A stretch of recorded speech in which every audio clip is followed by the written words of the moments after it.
이 시간 또 하나님의 은혜가 우리 사랑하는 모든 성도님들에게 충만하시기를 주님의 이름으로 축원합니다.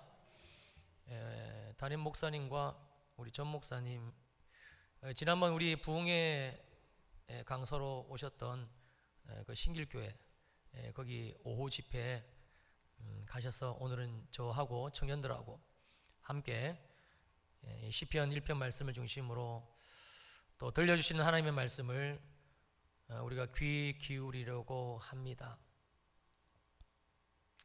하나님의 기준에 보면은 이 지구상에 75억의 인구가 살고 있다고 합니다만, 우리 하나님의 기준에서 보실 때에 그 수많은 사람들, 인종이 틀리고 또 말도 틀리고 나라도 틀리고 그런 수많은 사람들이 있습니다만, 우리 하나님의 기준에서는 딱 두 종류의 사람만 이 지구상에 존재하고 있습니다. 그것이 오늘 시편 1편 말씀이 들려주고 계시는 첫 번째 메시지인데요.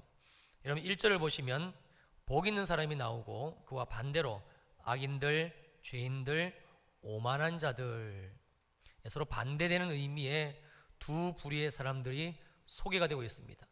이 지구에는, 우리가 살고 있는 이 땅덩어리에는 복 있는 사람이 있고 반면에 악인들, 죄인들, 오만한 자들이 있습니다. 악인들, 죄인들, 오만한 자들은 같은 부류의 물론 사람들이겠죠. 이것을 이제 4절에서 보면 악인들과 그리고 의인들이라고, 마지막 6절이죠. 무릇 의인들의 길은, 의인들이라고 다시 명확하게 주님이 말씀해 주고 있습니다. 그러니까 이 지구상에는 딱 두 종류의 사람이 있습니다. 한 사람은 의인들, 또 한 사람은 악인들. 이 악인들은 1절에 보니까 또 다른 말로 죄인들, 또 오만한 자들. 이제 우리가 내용을 좀 더 깊이 살펴볼 텐데, 중요한 것은 저와 여러분들이, 바로 내가 이 두 부류의 사람들 중에 어디에 속해 있냐는 것이죠. 여러분 질문을 한 가지 드릴게요. 그러면 하나님이 오늘 이 시편 말씀을 통해서, 아니 성경 전체를 통해서 의인들이 있고 악인들이 있다고 말씀해 주고 계시는데 중간지대가 있을까요? 회색지대. 공산당들이 제일 싫어하는 회색 분자. 악인도 아니고 의인도 아니고, 치킨을 시키면 후라이드 반 양념 반처럼 반반인 사람들이 있을 것인가? 여러분 어떻게 생각하세요? 있을까요, 없을까요? 악인인 것 같은데 의인 같아 보이고, 의인 같아 보이는데 때로 악인 같아 보이는 이 두 가지를 동시에 가지고 있는 그런 회색, 그런 중간지대, 과연 이 지구상에 존재할까요? 성경은 없다라고 말씀해 주고 있습니다. 분명히 두 종류의 사람만, 두 종류의, 하나님이 보시기에 인간만 존재하는데 첫째는 의인들이고 둘째는 악인들입니다. 자, 그러면 저와 여러분들은 어디인가? 어디신 것 같아요? 의인들이잖아요. 믿으시기를 축원합니다. 저와 여러분들은 의인들입니다. 때로 우리의 삶에, 우리의 마음에 악인들과 같은 그런 모습이 있지요. 물론 저도 있습니다. 많습니다. 제 안에 있는 죄성들, 연약함들 여러분들에게 다 오픈하게 되면 제 설교를 들으실 분은 여기에 한 사람도 아마 없을 거예요.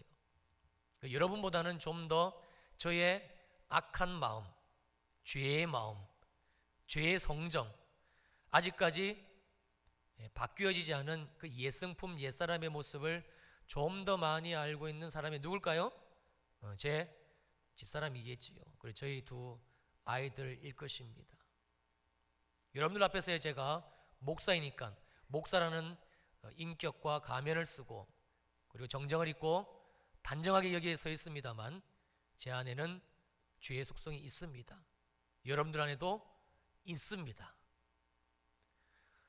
그러나 그럼에도 불구하고 우리가 첫 번째로 알아야 될 것은, 우리 안에 그 어떤 것이 있다 할지라도 저와 여러분들은 누가 뭐라고 해도 의인들이라는 사실에 대해서는 추워도 의심의 여지가 여러분 없어야 됩니다. 이게 믿어지지 않으면 큰일 납니다. 이제 다음 주 아니 이제 내일 모레죠. 화요일 날 장수대학 개강식을 드립니다만 그때 이제 제가 설교를 하게 될지 한 목사님이 설교를 하시게 될지는 모릅니다만 그때 분명히 이 예수 그리스도의 십자가의 구원에 대해서 또 말씀을 전할 겁니다. 이것은 나의 형편과 처지와 마음과 어떤 것과도 상관없이 주님이 주신 말씀을 내가 믿기로 결심했기 때문에, 내가 그 말씀을 붙들었기 때문에 우리는 누구예요? 의인입니다. 자, 옆에 계신 분에게 이렇게 말씀을 해 주시겠습니다. 집사님, 권사님, 형제님, 자매님, 당신은 의인이십니다. 시작. 당신은 의인이십니다. 축하드립니다.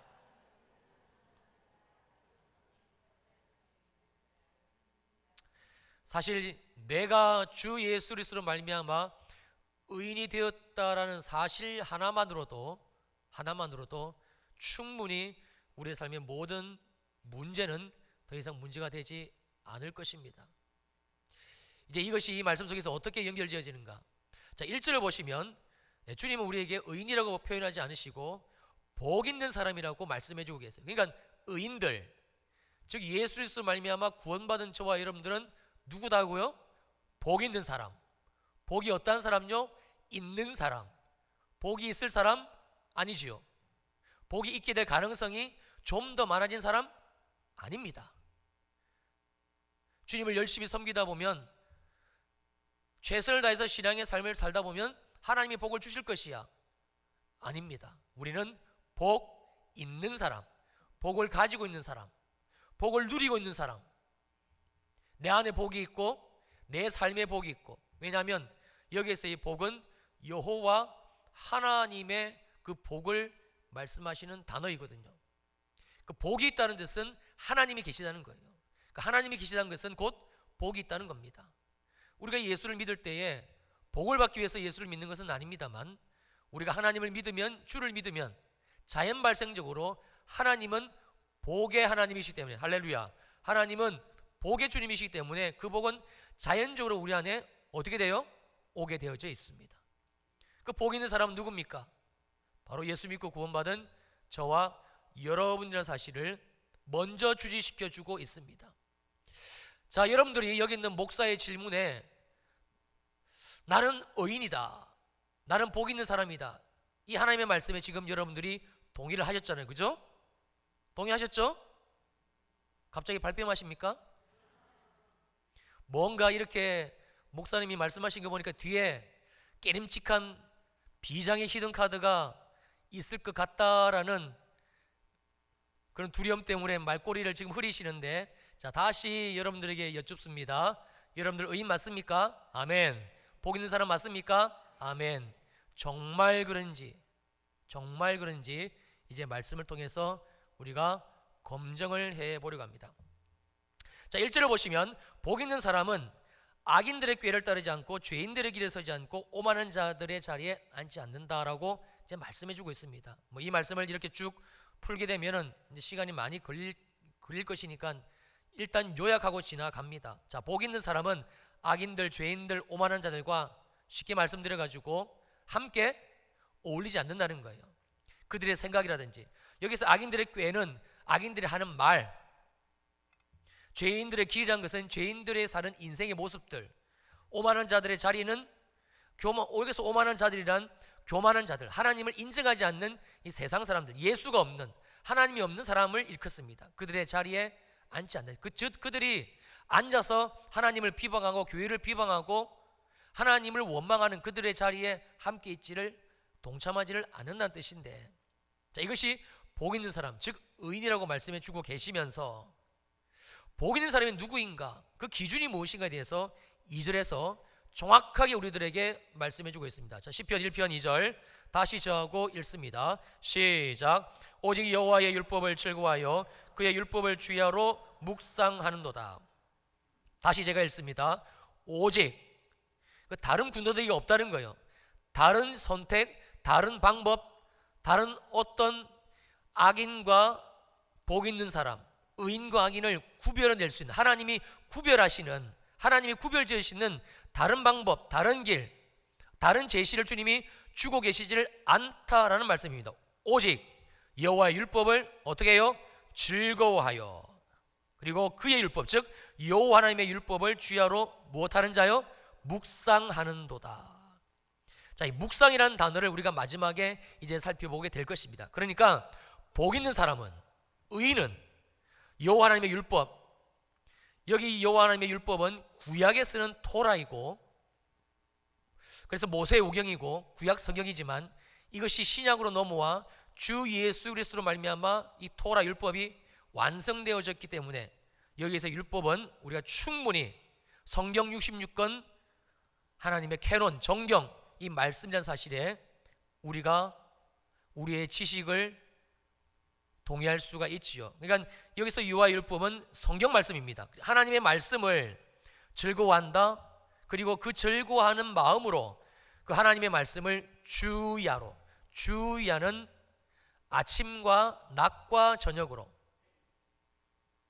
그리고 우리 인생에 편하고 괜찮고 그럴 때뿐만이 아니라 어둡고 캄캄하고 힘들고 어렵고 절망적인 순간에도, 즉 언제 어디서든지 우리 인생의 어떤 순간에서든지 이 하나님의 말씀을 묵상하는 자, 그 자가 복 있는 사람, 즉 의인이다.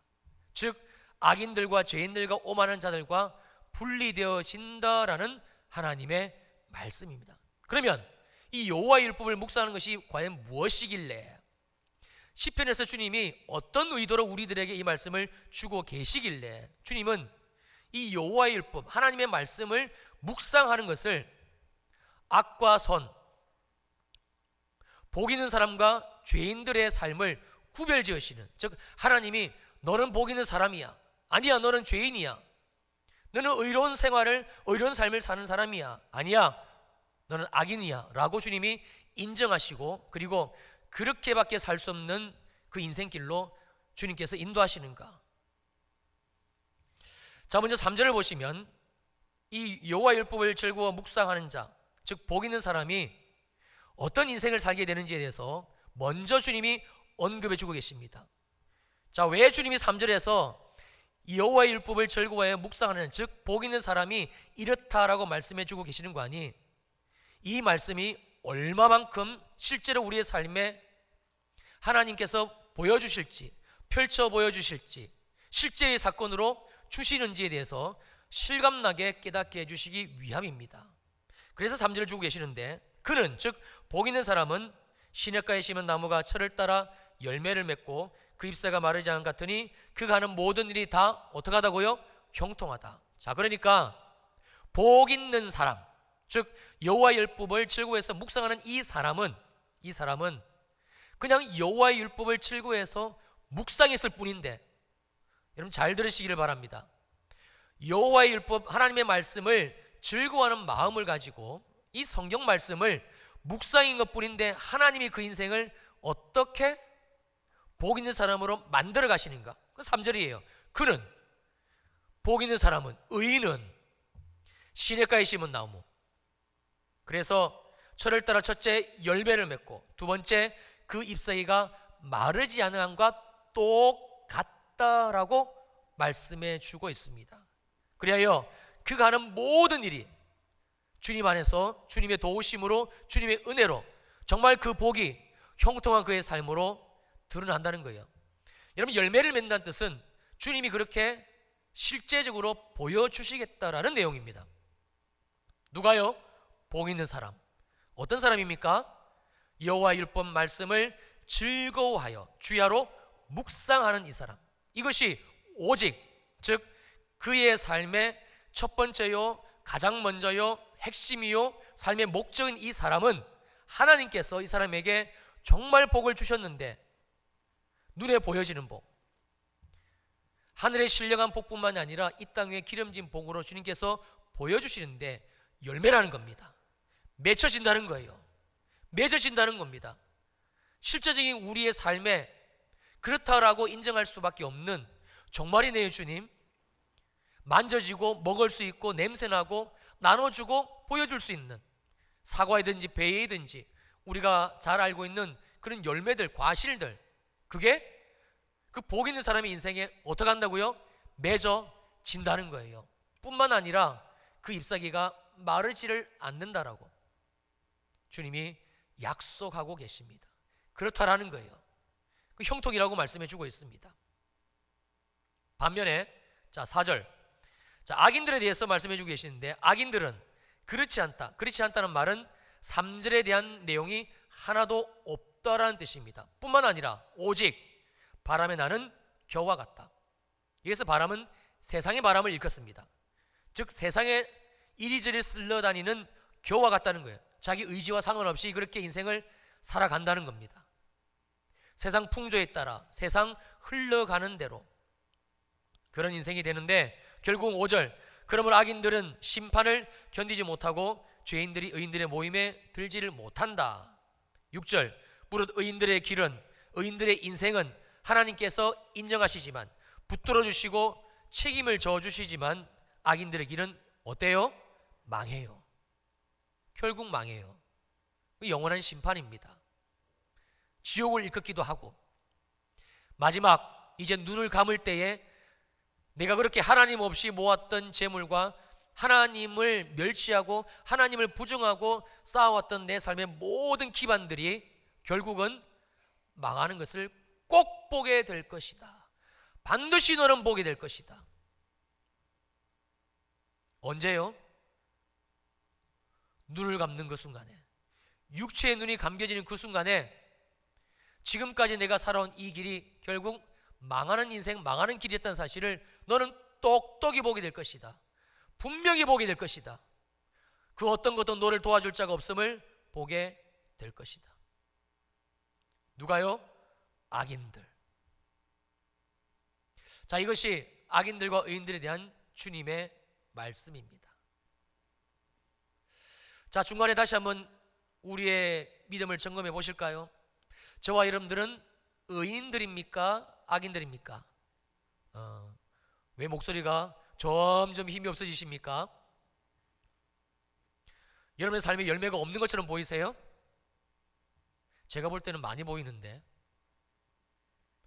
여러분의 삶에 열매가 없는 것처럼 여겨지십니까? 우리가 가만히 곰곰이 우리 인생을 되짚여 생각해 보면, 내가 노력하고 힘쓰고 애써서 무언가를 이룬 것보다 하나님이 거저로, 공짜로, 그냥 주님 주신 은혜로 하나님이 세워주시고 하나님이 맺어주시고 하나님이 있게 하신 것이 여러분 훨씬 많습니다. 여러분들이 오늘 말씀을 들으시고 그리고 집에 돌아가셔서 이 말씀을 한번 이렇게 펼쳐 놓으시고 한번 걸어온 여러분들의 인생길을 더듬어 보십시오. 내가 노력하고 내가 애써서 쟁취한 것이 많은지, 그 노력에 대한 대가로 내가 얻은 것이 다인지, 아니면 나와는 상관없이 하나님이 거저 주시고 그냥 주시고 무료로 주시고 누리게 하신 것이 많은지 한번 펼쳐놓고 들여다볼 수 있기를 바랍니다. 우리의 삶에 열매가 있어요. 다시 한번 묻습니다. 여러분들은 의인들입니까? 악인들입니까? 복 있는 사람입니까? 죄인들입니까? 우리에게 하나님의 말씀이 이렇게 주어졌을 때에,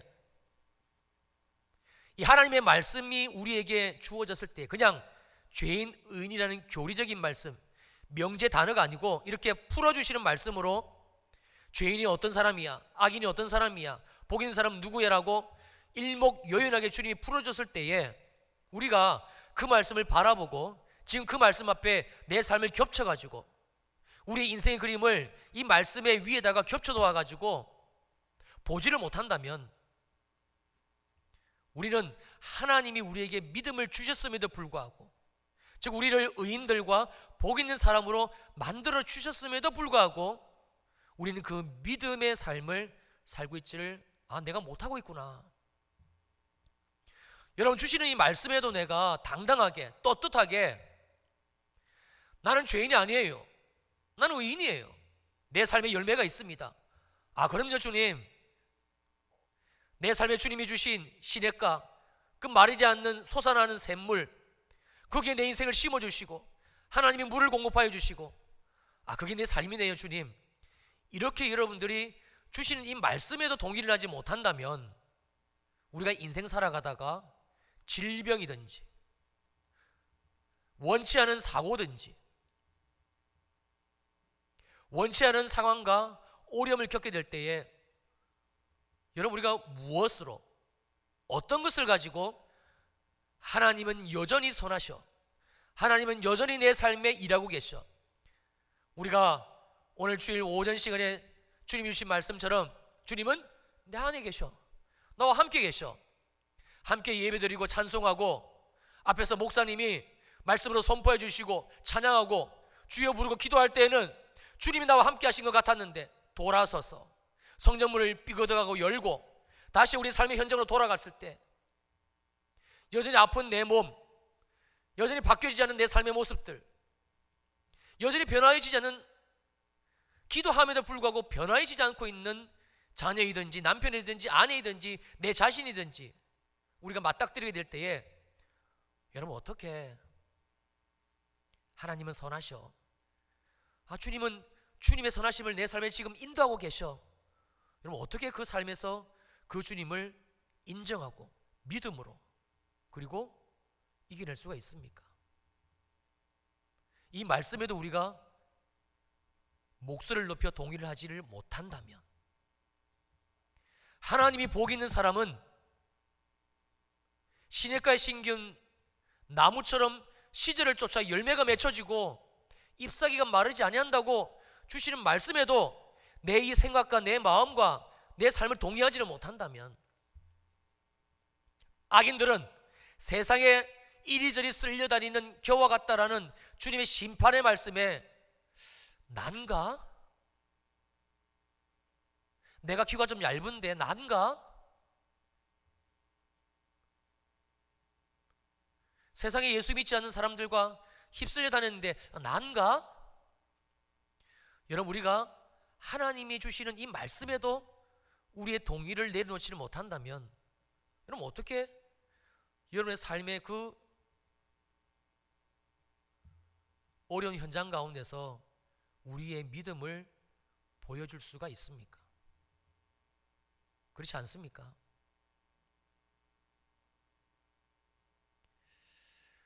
오늘 주님이 이 말씀을 주시는 이유는 누가 뭐라고 해도 내 안에서 들려오는 소리든 제3자를 통해서 들려오는 소리든 내 환경이 외치는 소리든 그 어떤 것이 나의 의인됨, 나의 하나님 앞에 복 있는 사람으로 살아가는 이 말씀에 대해서 부정하고 부인하고 도전하고 딴지를 걸고 발목을 낚아챈다 할지라도 우리가 아니야, 지금 잠깐 내 삶에 이런 어려움은 있지만 나는 의인이야, 누가 뭐라고 해도 나는 의인이고 나는 여호와의 복을 받는 복 있는 사람이야.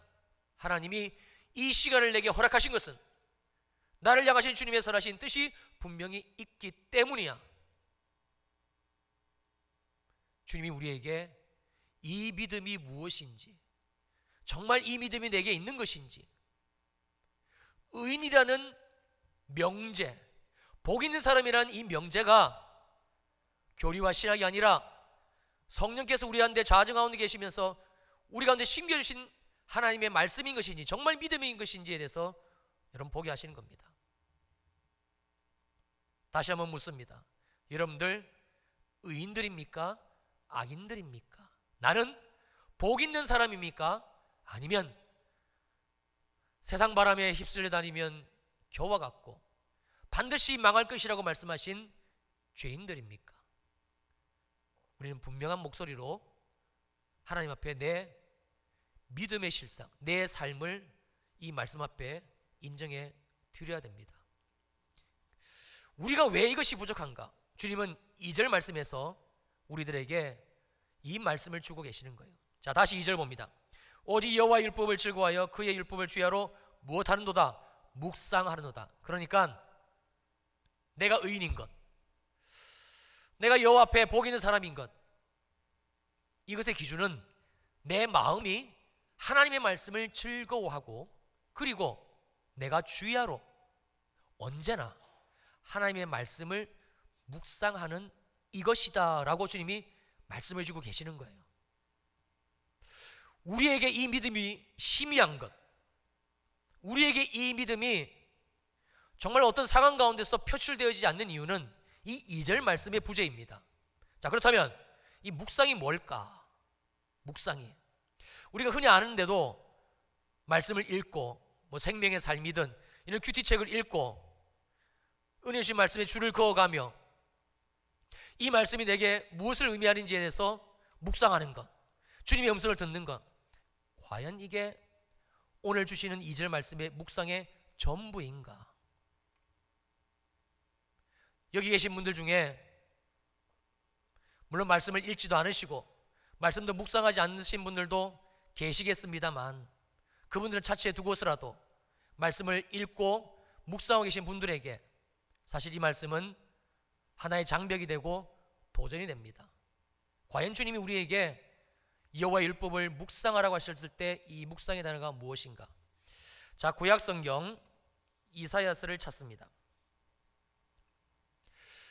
여기 시편 1편 2절에 묵상하다는 단어가 똑같은 히브리어가 이사야서 31장 4절에 한 군데 더 쓰여지고 있는데, 자, 이사야서 31장 4절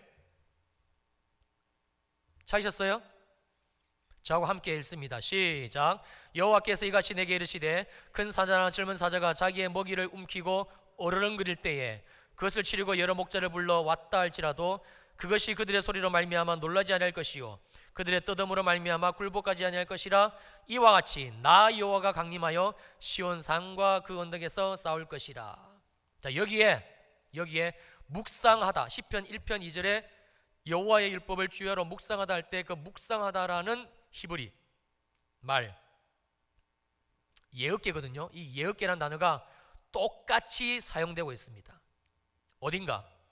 자, 여호와께서 이같이 내게, 이사야죠, 말씀하여 이르시되 큰 사자나 젊은 사자가 자기의 먹이를 움키고 어르렁거릴 때에, 자, 주님은 큰 사자나 젊은 사자가 맹수 중에 왕인 이 사자가 사냥을 하여 자기가 잡은 그 먹이를 그 어떤 것에도 빼앗기지 않으려고 발톱으로 움켜쥐고 그리고 다가오는 적들을 향해서 빼앗아 가려는, 그것이 하이에나든 아니면 독수리든 그런 다른 적들을 향해서 어르렁거릴 때라고 주님이 누구신지를 사실 표현해 주고 계시는 말씀인데, 여기서 주님은 묵상하다는 뜻의 원래적인 의미를 밝혀주고 계십니다. 어디인가? 어디인 것 같아요? 어르렁거리다입니다. 이 어르렁거리다는 뜻이 히브리 말로 예흑계입니다. 묵상하다의 예흑계와 동일한 히브리 단어를 사용하고 있습니다. 그러니까 묵상하다는 뜻은 그냥 말씀을 펼쳐놓고 줄 꺾고 그리고 묵상하고 느낌만 적고 기도하고 마치는 것이 묵상하는 것이 아니라, 마치 젊은 사자가 사냥을 하여 자기의 먹잇감을 빼앗기 않으려고 발톱으로 움켜쥐고 입으로 움켜쥐고 그리고 자기의 먹이를 빼앗아 가려는 적들을 향해서 으르렁거리고 있는 모습, 빼앗기지 않으려고 으르렁거리는 모습, 이빨을 드러내고 포효하는 모습을 나타내는 단어입니다. 여러분, 이것이 무엇인가 하니 묵상하다입니다. 묵상하다. 자, 그러면 주님이 왜 우리들에게 이 묵상하다는 말씀을, 이런 말씀을 주고 계시는 것인가?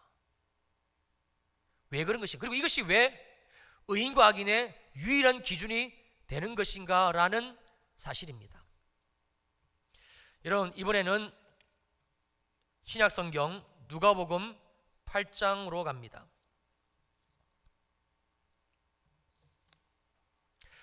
누가복음 8장 12절 말씀, 네 가지 땅에 대한 비유의 말씀인데요. 자, 네 가지 땅의 비유의 말씀 중에 12절을 보시면 길가 땅에 대해서 주님이 이렇게 설명을 해주십니다. 제가 읽습니다. 길가에 있다는 것은 말씀을 들은 자인데 이에 누가 가서, 마귀가 가서 그들이 믿어 구원을 얻지 못하게 하고 무엇을요? 말씀을, 어디에서요? 그 마음에서 빼앗는 것이다. 다시 봅니다. 길가에 있다는 것은, 즉 길가 인생을 산다는 것은 구원받지 못한 인생인데, 그런데 이 사람이 말씀을 들을 때에 하나님이 그 인생을 구원하시려고 말씀을 주시는데 마귀가 즉각적으로 가서 바로 그 사람이 들려주신 하나님의 말씀, 읽은 하나님의 말씀, 이 말씀을 믿어가지고 심겨져서 믿어가지고 여호와 하나님의 구원, 예수 그리스도의 구원을 얻지 못하게 하려고 그 말씀에, 하나님이 떨어져 주신 말씀의 씨를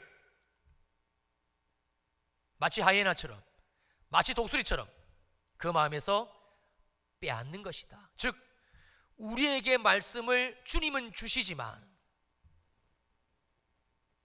주님이 우리에게 복 주시기 위해서 이 말씀을 주시지만, 우리의 이 마음에 이 말씀이 심겨지고 뿌리를 내리고 가지를 뻗고 열매를 맺는 놀라운 복 있는 사람으로의 삶을 절대 살지 못하게 하려는 이 마귀라는 존재가 반드시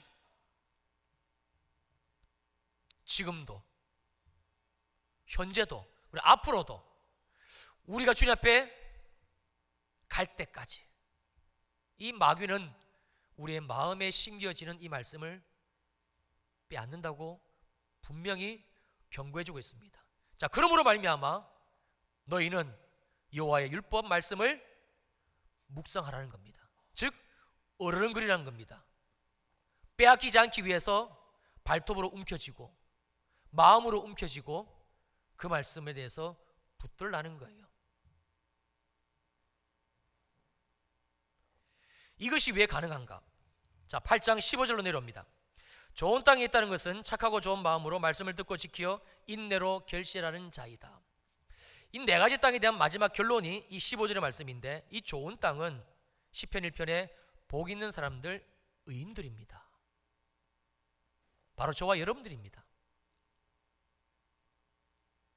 그런데 주님은 이 좋은 땅에 대해서 그냥 좋은 땅이라고 말씀하시지 않으시고, 좋은 땅이 있다는 것, 즉 우리 인생이 좋은 땅이라는 것은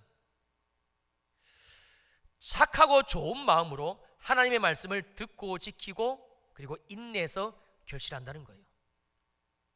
하나님의 말씀을 듣고 그리고 지키고 인내하는 것은 우리가 잘 아는 내용입니다만, 거기 한 가지 전제를 덧붙이고 계십니다.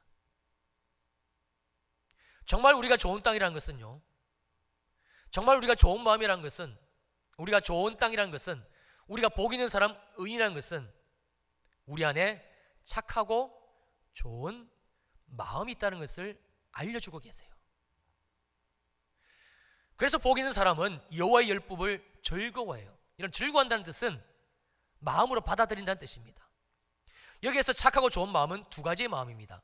첫째는 착한 마음, 둘째는 좋은 마음인데, 이 착한 마음은 어떤 마음인고 하니, 하나님의 말씀을 내가 받아들이기 위해서, 하나님의 말씀을 내가 원하기 위해서 정말 간절하게 그 말씀 앞에 내 마음을 오픈하는 것, 이게 착한 마음이에요.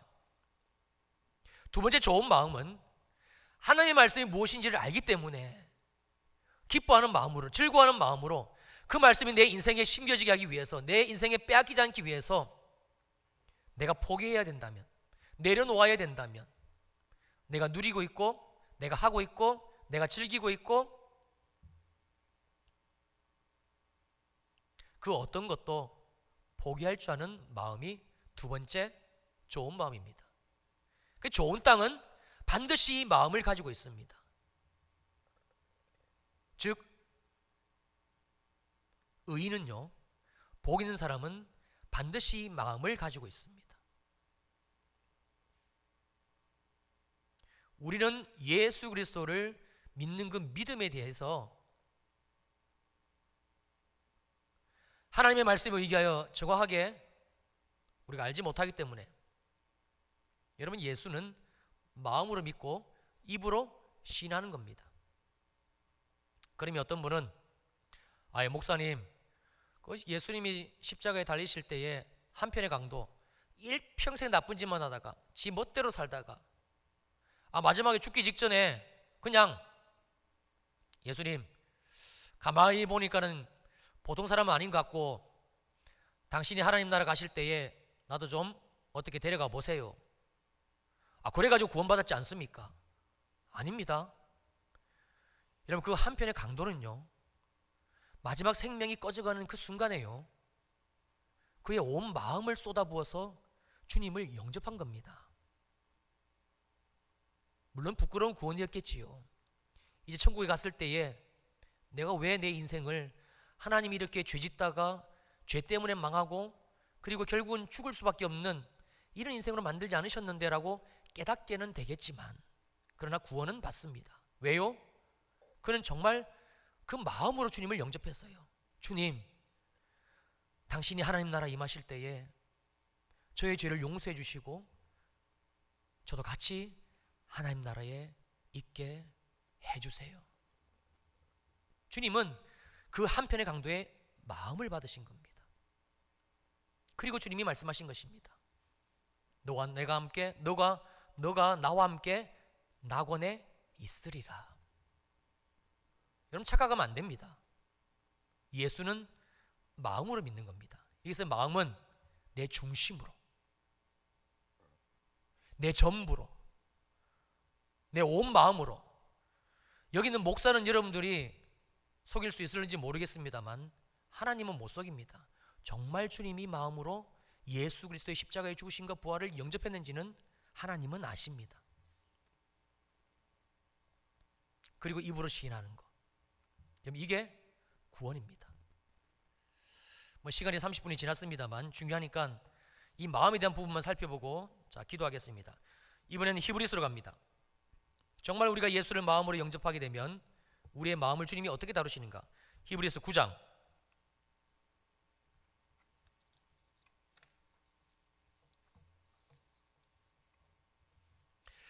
14절 말씀만 봅니다. 제가 읽습니다. 히브리서 9장 14절, 하물며 영원하신 성령으로 말미암아 흠없는 자기를 하나님께 드린 그리스도의 피가 어찌 너희 양심을, 어찌 너희 마음을 죽은 행실에서 깨끗하게 하고 살아계신 하나님을 섬기게 하지 못하겠느냐.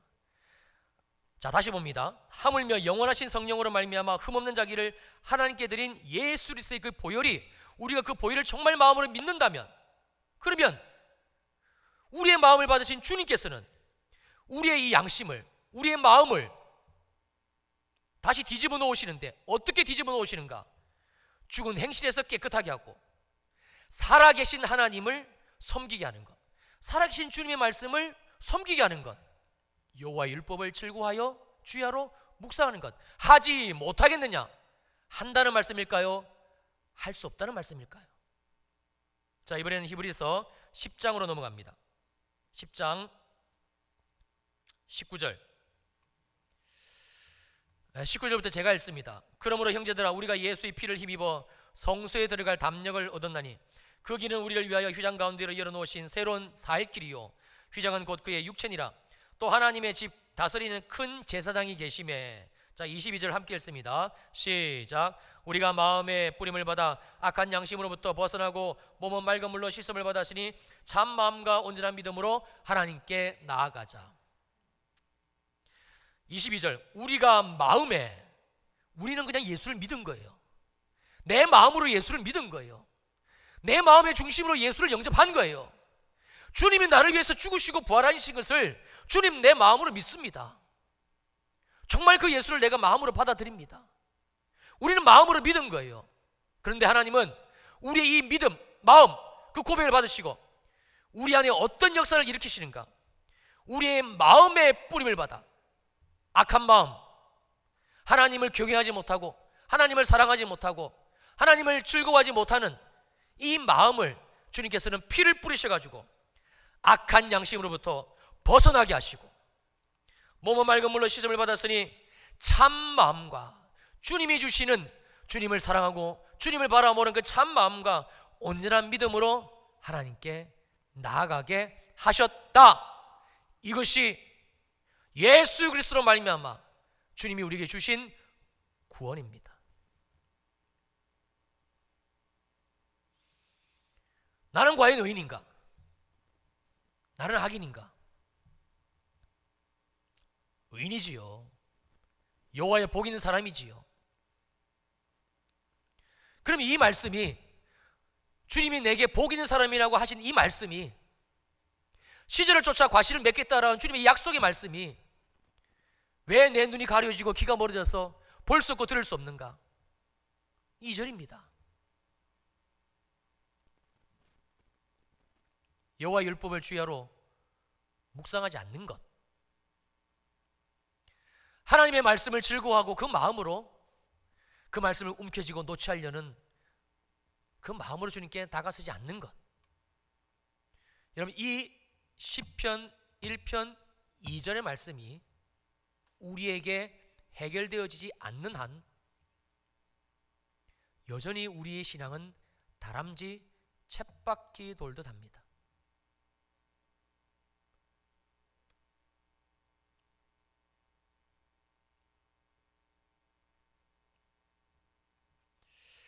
여러분 수련회에 하나님이 주신 은혜는 소낙비입니다.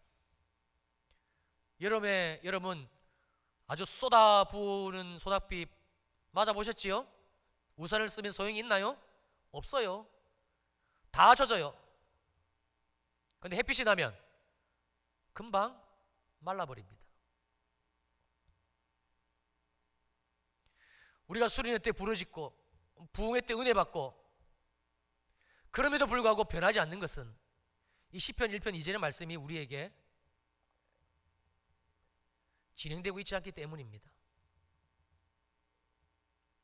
하나님은 우리를 분명히 의인으로 부르셨습니다. 하나님은 우리를 그래서 복 있는 사람으로 부르셨습니다. 우리가 우리의 삶을 곰곰이 되짚어 보면 정말입니다. 우리가 행한 것보다 하나님이 행하신 일들이 훨씬 많습니다. 근데 우리는 왜 불평하지요? 왜 우리는 마음에 평강이 없을까요? 왜 우리는 마음이 불안할까요?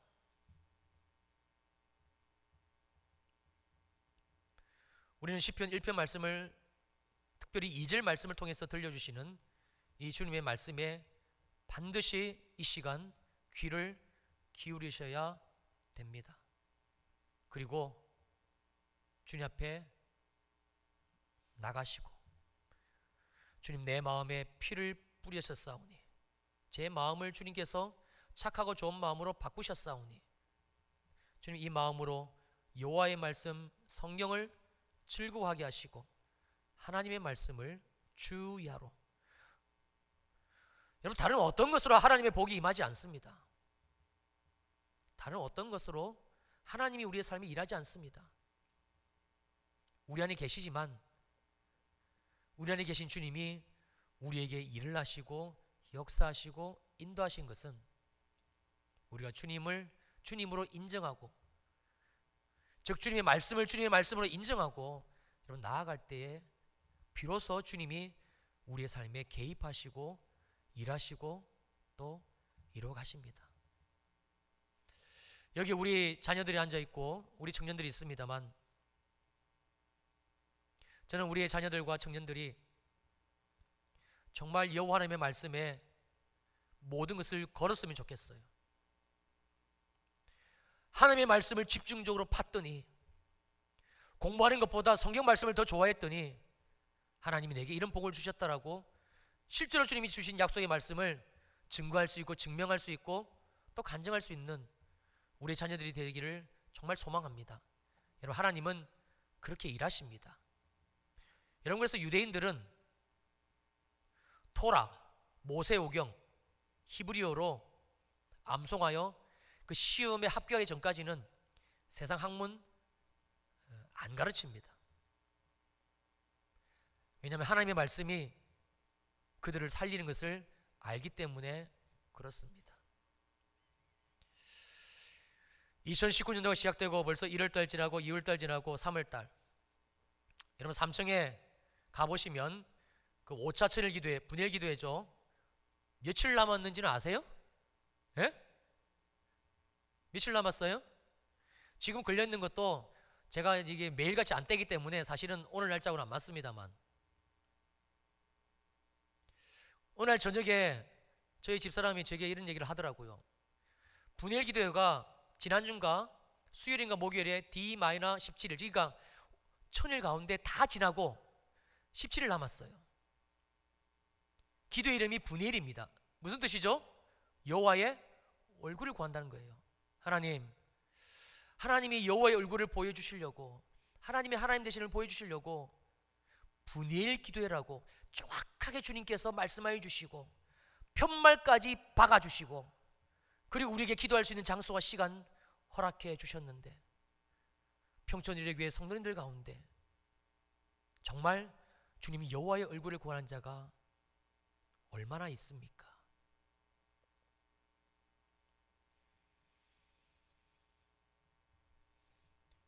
지난주에 D-17일이었으니까 더 많이 지났겠죠. 목사님이, 한 목사님 네 분이 31일 날 출국이시니까 그 전주 지난 다음 날 월요일이 D-1일이에요. 끝나는 주간이에요. 그래서 이번 주가 원래 특별 기도했는데 그 주로 일단은 미뤄놨습니다. 여러분, 그냥 여러분의 시간 보내지 마시고 새벽이든 저녁이든 시간을 내셔서 여호와의 얼굴을 구하십시오. 주님의 마음을 다시 기름 부어달라 기도하시고 여러분의 마음을 회복하십시오. 그리고 그 마음으로 이제는 빼앗기지 마시고, 하나님이 우리에게 주신 이 생명의 말씀, 이 복덩어리 여러분 빼앗기지 마시고 움켜쥐시고 으르렁거리시고 하여 여러분의 삶에 말씀하신 그대로 시절을 쫓아 주님이 과실을 맺어주시고 잎사귀가 마르지 아니하는 형통한 삶이 되시기를, 그런 우리 일요교회가 될 수 있기를 주님의 이름으로 축원합니다. 기도하시겠습니다.